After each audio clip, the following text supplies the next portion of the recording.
Okay, we are ready to go. Take it away.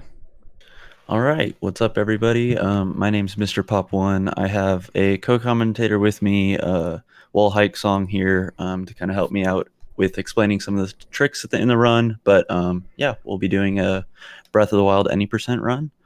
And the unique part about this run specifically is that timing doesn't start with a new game selection. It will start on Control of Link. So I'll just kind of go through this. The main reason we don't um, start on new game like we had at one point in time is because the new or the intro cutscene itself actually you can change the length of it by preloading the Shrine of Resurrection area, um, which can save a few seconds. So in order to kind of help with some inconsistencies, we uh, just go ahead and start on movement of Link. So if nobody's ever seen this run before, the run is very glitch heavy. A lot of newer tech that's probably been discovered within the last year or around a year ago. We'll be doing some out of bounds clipping, as well as some pretty intense movement technique to get to all four shrines and then straight to castle, grab all our weapons we need, and then go ahead and kill all the blights and all of Ganon and finish the game. And time is about to start right now. Yeah, so as you'll notice, the game is in French. The reason why it's in French is because it's a fastest language. It is mainly due to the voice acting at the beginning, not really the text. We'll see a little bit of voice acting here, and then on a cutscene later on. It's just a few seconds faster because we'll be skipping a couple of cutscenes. So this first thing, I guess, that happens in the run is pretty interesting. We'll be doing what's called a scope clip. So I'm going to go ahead and perform it real fast. Yeah, you will see MrPop1 running against a wall and then looking at the minimap for very specific cues.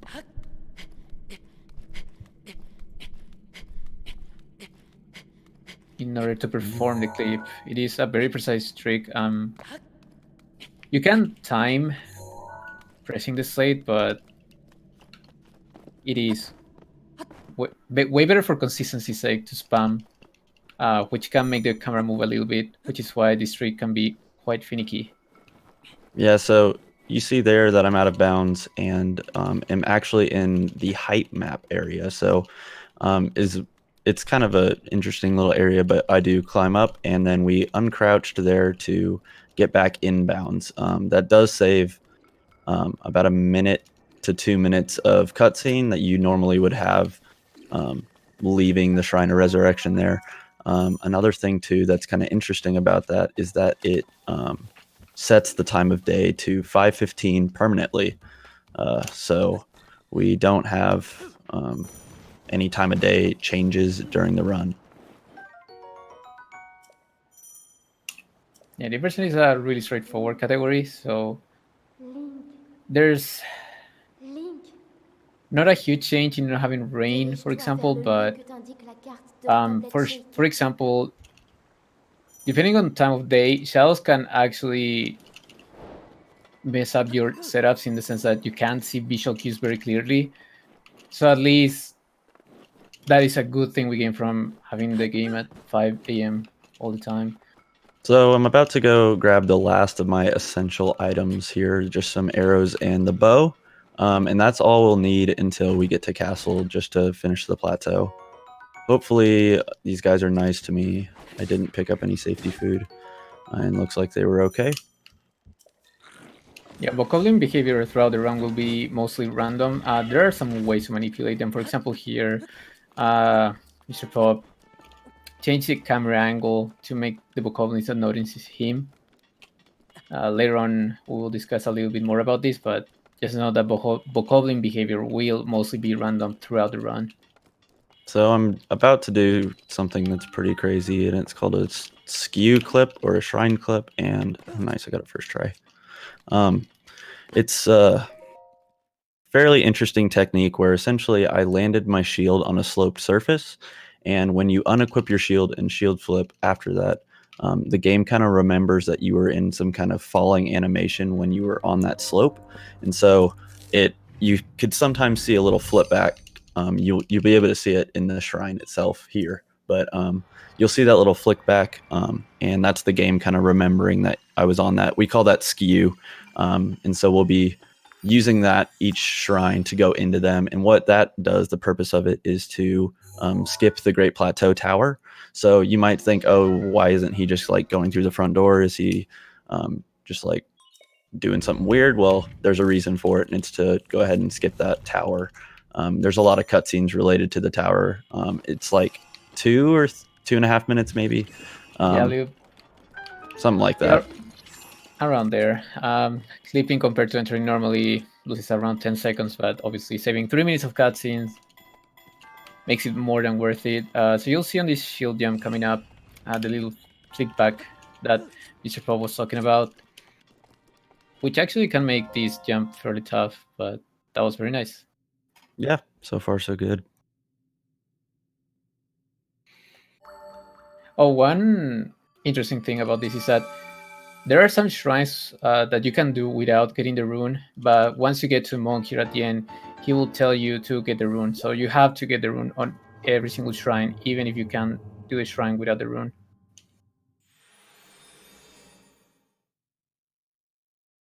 So far, we've done some of the crazy out-of-bounds stuff in this category. The next thing here coming up is we're going to be doing using the stasis room we just got to kind of vault ourselves with a boulder, and then we'll be doing what's called a bullet time bounce, which, if you haven't seen the trick before, is pretty insane. Yeah, I think it would be a good idea to explain the trick afterwards. I think it's a very interesting trick to see, and I wouldn't want to spoil it personally. So we'll let MrPop do it.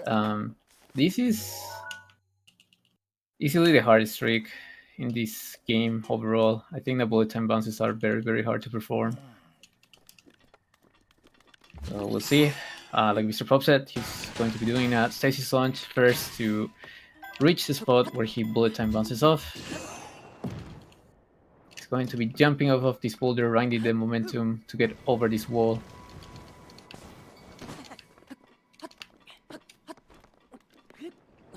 And now he's going to be performing the bullet time bounce.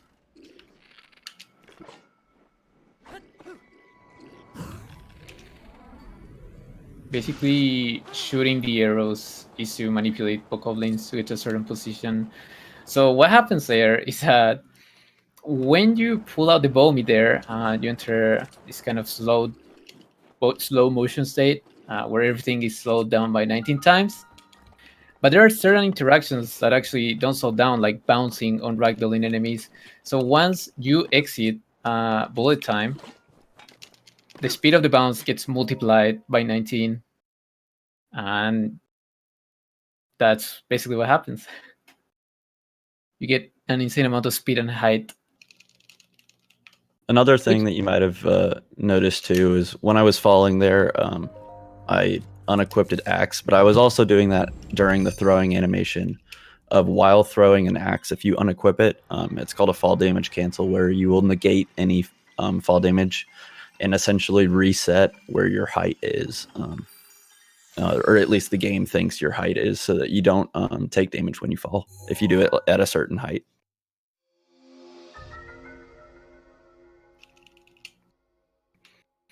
But yeah, you also might have noticed that each different shrine has a little bit different setup just due to the geometry of the shrines themselves when we're clipping into them. So it is just something that's kind of unique. Ooh. Unfortunately, it was not able to get a nice little cryo skip there. What I intended to do was to use that rising block and jump off of it while it was rising while on my shield to gain a little bit more height in order to skip the intended way of doing the shrine, but it only saves about a little less than 10 seconds, so not too bad. Yeah, fortunately, that's one of the cases where Skew can make certain tricks more difficult. And Skew definitely messes up your jump timing when you're trying to do that cryonic skip.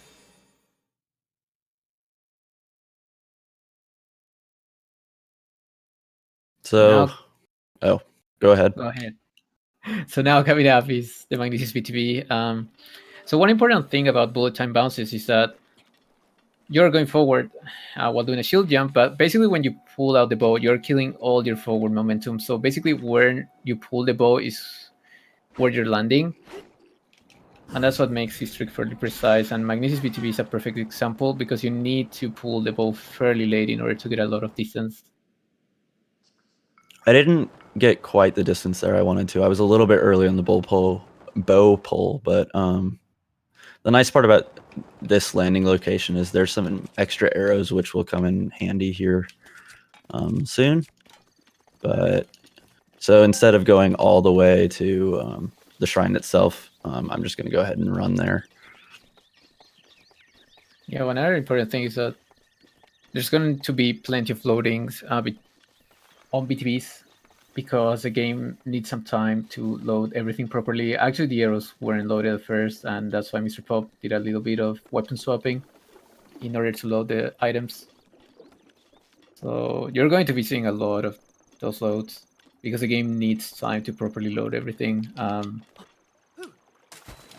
you're definitely going faster than the game intends you to. Way faster.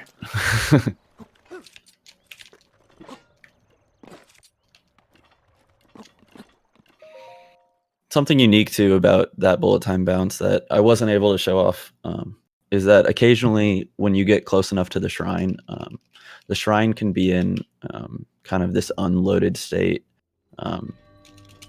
where the door, it kind of looks like a bunch of different polygons, and the door actually is not there, so you can just kind of walk through the door, which is really useful for this speedrun since you don't have to clip. It does save that about 10 seconds ish if you get it, and it's not entirely known how it works. All we know is that you do have to get all the way to the shrine like that. Yeah, we have tried pretty much everything. We have tried manipulating loads. We have tried dropping on different places, but unfortunately, it is still a mystery.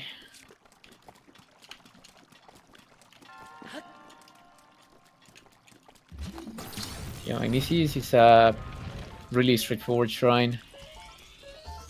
The only different thing we do compared to the intended strat, quote unquote, is this little shield jump over here.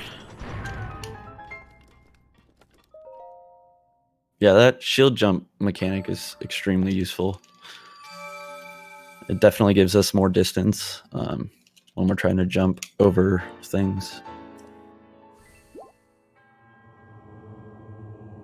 Yeah. One thing that can happen here actually is that you can get sniped by the Guardian. This is kind of important for the BTB coming up. Mainly because AI in this game, interestingly enough, has very good aim.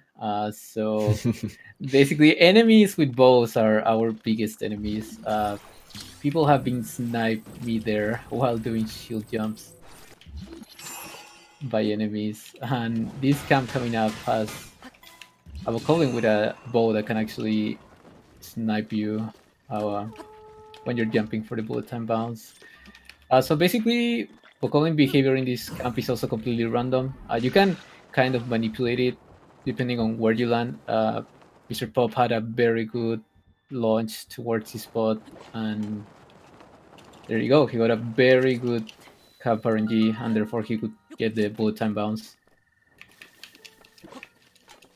Usually getting that much horizontal speed as I got was relatively rare, so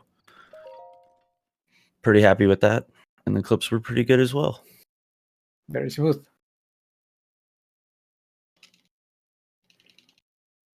So coming up, MrPop1 is going to be performing a new trick that actually was found 1 month ago. It is called Wind Bomb, or BIL, which stands for Bomb Impact Launch. So basically, you use the same principle as bullet time bouncing. You enter bullet time. So you drop a bomb, you enter bullet time, you drop a second bomb, and while in bullet time, you detonate the first bomb, which will push the second bomb into Link. And the second bomb pushing Link will give him insane height and speed. So we will see what happens here.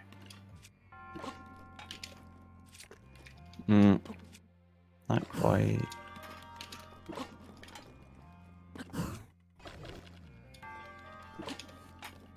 This trick can be a little bit hard because it's very input heavy. Yeah, I wasn't able to get it, so I'm just gonna go ahead and go for the casual strat here. Oh, whoops. You know, actually, I don't have a bomb. So unfortunately, wasn't able to get the strat. It is something new that I just kind of wanted to show off if I was able to get it. But no problem. Essentially, what would have happened is I would have landed around here, just kind of flying through the air from the impact of that bomb that was hitting Link. But no problem.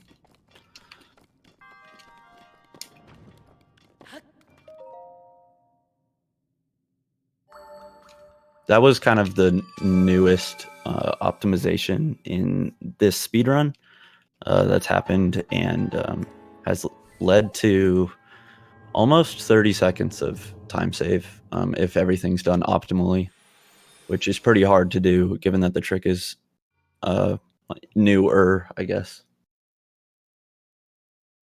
Yeah, I would say that we still don't fully understand it.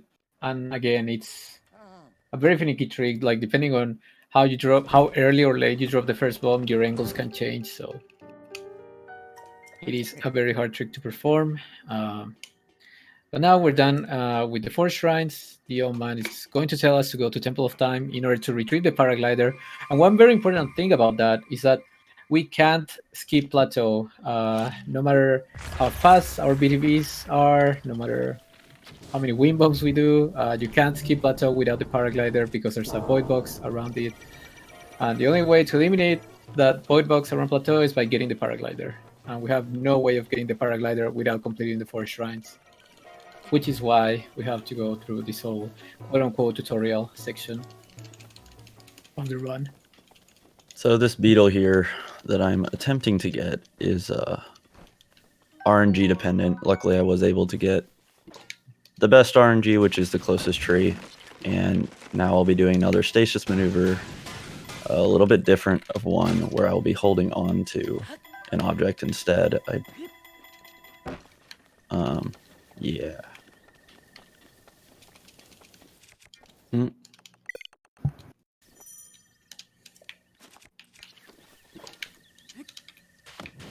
Let's try again. Yeah, so MrPop there used the Amiibo rune in order to reset the stasis timer. And didn't get it that time either, unfortunately. Climbing these trees can be... Link sometimes doesn't want to climb the trees. He doesn't feel like it. It's a little bit slanted and Link's like, not today. Link being a bit lazy today, but he will have to run as punishment towards Temple of Time. The one scary thing about running towards the cutscene is that bokoblin right there that we will use to bullet time bounce off of can move, but doesn't look like he did.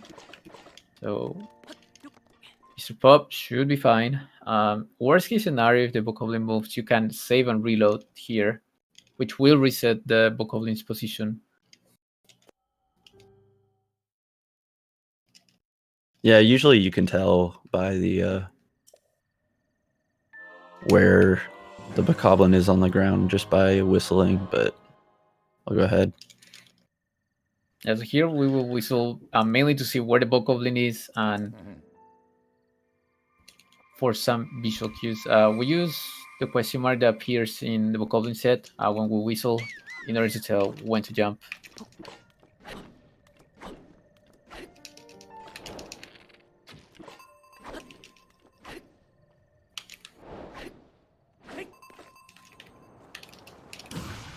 So this BTV to castle is easily the hardest one in the game, I want to say, no matter the category actually, because in order to reach a castle from plateau, you need as much stamina as you can get.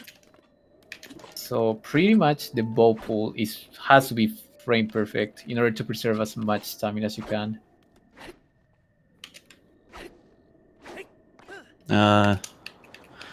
So unfortunately, both times here I was a frame late on the bow pull, so and we do need this bounce to go ahead and get all the way there. It's like I said, or like Song was saying, it's extremely precise, and the setup I'm doing as well is just abled so that I can get the trick a little bit easier. You can just stand in a window frame without any setup, but that can give you some inconsistencies in terms of height once you get the bullet time bounce. Luckily, So was able to get it this time and should be good to go, making it all the way to castle into the biggest RNG part of the run. Song, why don't you go ahead and explain that? Yeah, so remember, MrPop picked up a beetle. So the reason why we pick up the beetle is because we are going to cook an attack potion. Basically, because if you don't beat any of the dungeons, you will fight every boss in the game pretty much here on castle. So we need a level 3 attack potion, and in order to get a level 3 attack potion, we need a beetle. We need the ingredients that we will pick up inside castle, and we will need an extra banana. And there's a crate here that has a 56% chance of dropping a banana. And without that banana, we basically can't really get a attack 3 potion. You can get lucky and still get a level 3 attack potion even without the extra banana, but that has like a 12% chance of happening. So it's better to just save here and start reloading in case you don't get bananas here, because there's a much higher chance to get a banana here than getting just lucky and getting a level 3 potion without the extra banana.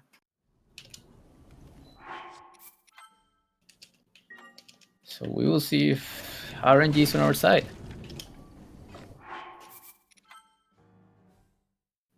So, no first try. Let's see about second try.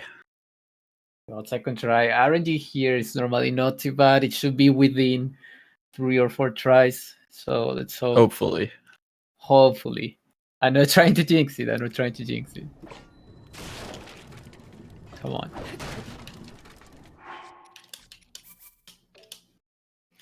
All right, so now we're on third try.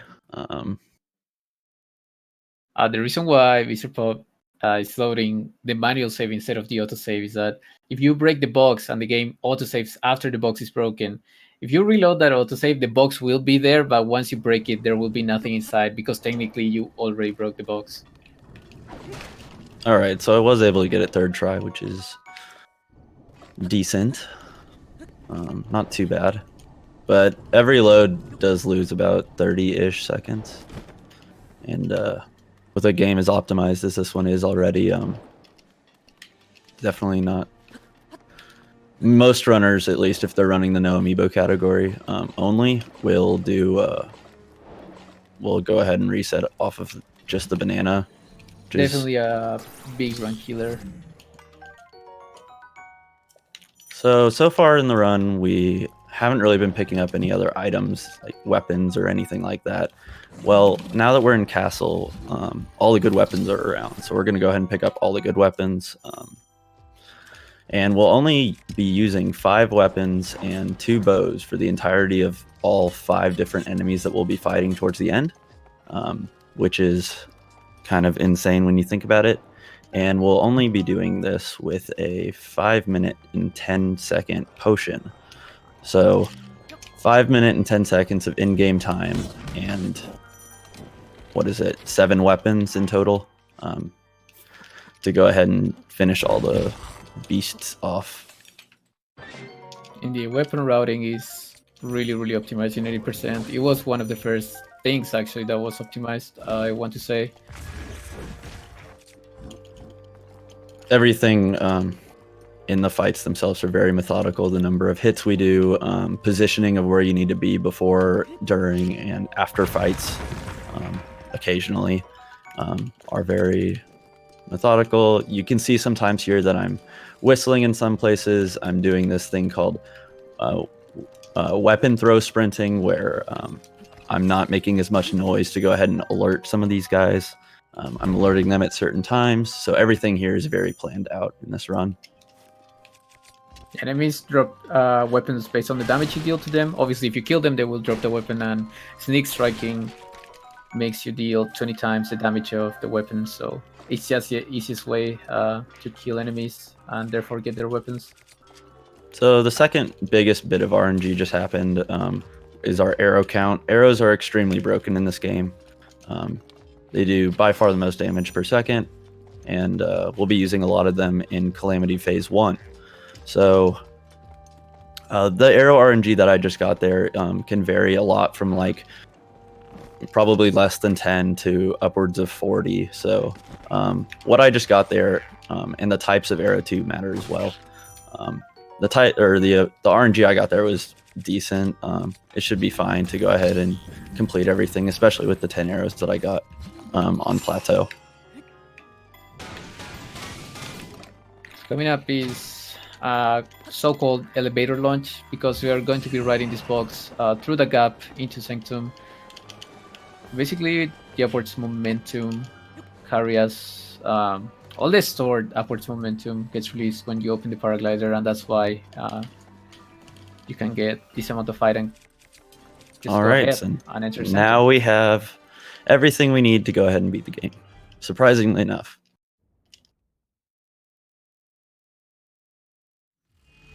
So coming up is easily one of the scariest part of the game, because if you die at any given point of this fight, you will go back to Sanctum, and you will have to do all of these fights over again.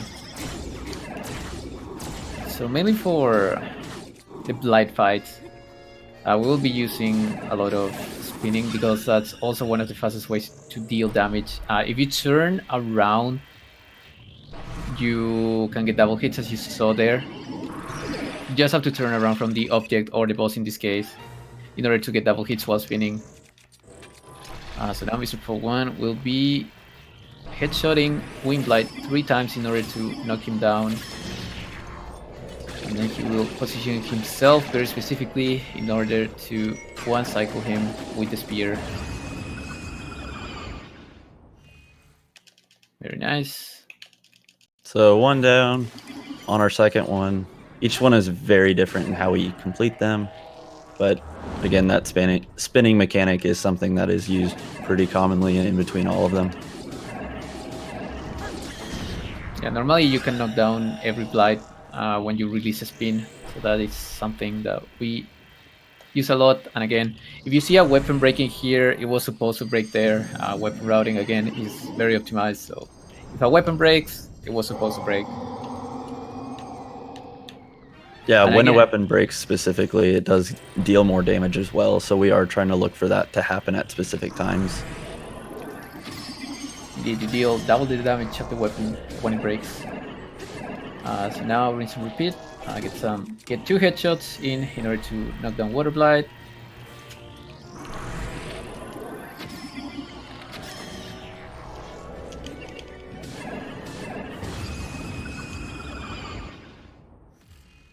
Here, MrPop1 switch to Sun Smasher because at the beginning of this phase he wants to spin 3 times and release as soon as he can in order to knock down Fire Blight.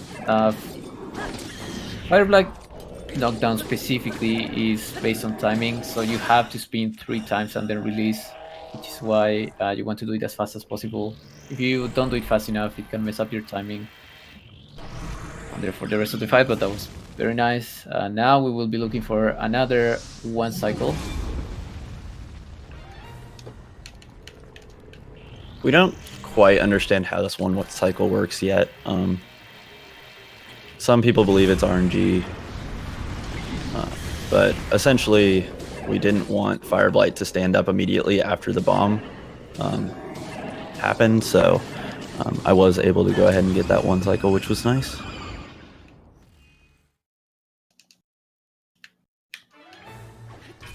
Very nice. Now MrPop1 is going to be breaking Thunderblight's shield, and then he's going to slam after 5 hits in order to knock down Thunderblight. And getting 2 more hits plus a slam, and with a headshot you can end the phase really fast. So basically you want to end phase 1 of Thunderblight while he's airborne in order to get a fast second phase cycle. Basically if you end first phase while he's airborne, you can break his shield once you knock him down. You break the shield, you turn around, you get some double hits, and that's the end of Thunderblight. So now here's kind of the scariest part of the run. Calamity Ganon, the main strat here is just to get as many headshots in as you can. Also maybe doing some flurry rushes against some of his attacks, but again, headshots are going to be the fastest way for us to finish this fight out. We are trying to manipulate him a specific way as well. The Calamity's movement can be very random, and if you want to spam arrows, you just want him to stay away as far as he can. If he comes towards you, you can basically flurry rush, but still that can be very risky.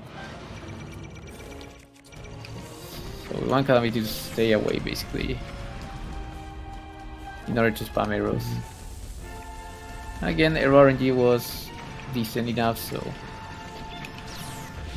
you can just spam away. Headshots deal double damage. Bomb arrows compared to normal arrows deal 20 more damage. And when he goes to the wall, the fastest way to get him down is with 2 bomb arrows.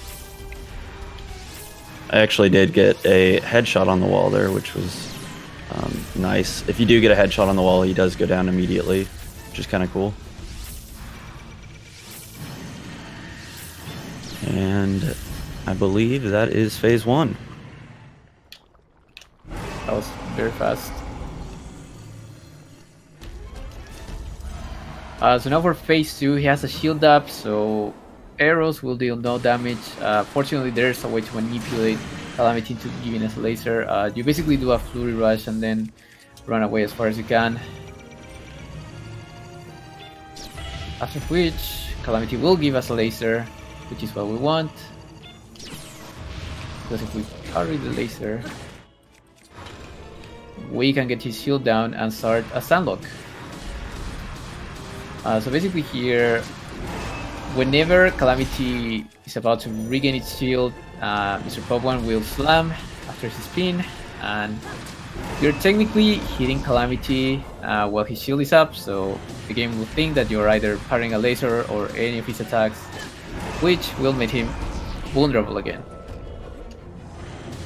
And again, weapon routing is super optimized, so he has just the right amount of durability in order to finish. Alright. And that was the Calamity fight. That there was a very good representation of how that Calamity fight can be done quickly. That was probably on the faster side of things for me, personally. I mean, that was a good sandlock, good laser, and overall you were able to spam your arrows pretty freely, and you got plenty of headshots. You also got a headshot on the wall, which is pretty crazy.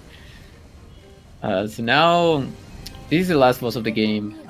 It's called Dark Beast Ganon, and it's a really straightforward fight. You basically have to hit the targets with the bow of light. Yeah, you're basically just trying to shoot them fast. You know where they're going to be. They're the same spot every time. Oh, well. And going into bullet time there makes things a little bit easier. Even though I missed the second one. Darvis is always moving around, and the hitbox of these targets is really weird. So entering bullet time helps you shoot the target as fast as you can. I guess this is a good time to go ahead and if you're interested in the run, you think the game's really fun, definitely we have a Breath of the Wild speedrunning Discord. and people are very friendly. There's been a lot of new any percent runners in general, and it's definitely helpful when you have other people to learn with you at the same time. Me and Song both do speedruns of this game on Twitch. MrPop1, he's Will Hike Song. Feel free to check us out. And there's a lot of other categories to this game. If this isn't something you think is too short, the fights can be pretty intimidating at first. There's lots of other really cool categories that use all of this kind of techniques. All dungeons, all main quests are great categories as well. And this game is just really fun. And again, the community is really friendly, and there's plenty of resources out there, tutorials, guides. So even if this game looks intimidating, I greatly encourage. And time will stop on the arrow hit to the eye, which is right now.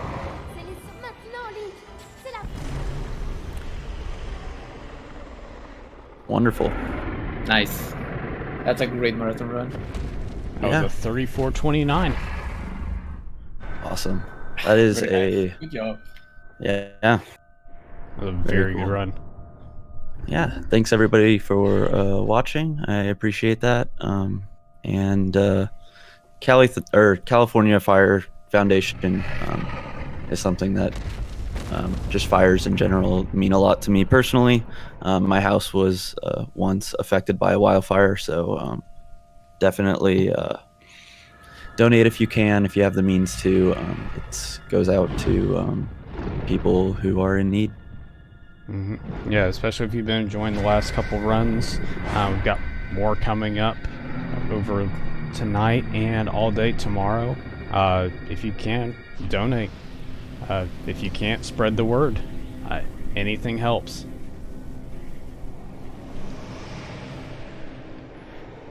But yeah, with that, I think we're going to go ahead and close up on Breath of the Wild. We've got Castlevania Rondo of Blood coming up by Dat One Nice Guy.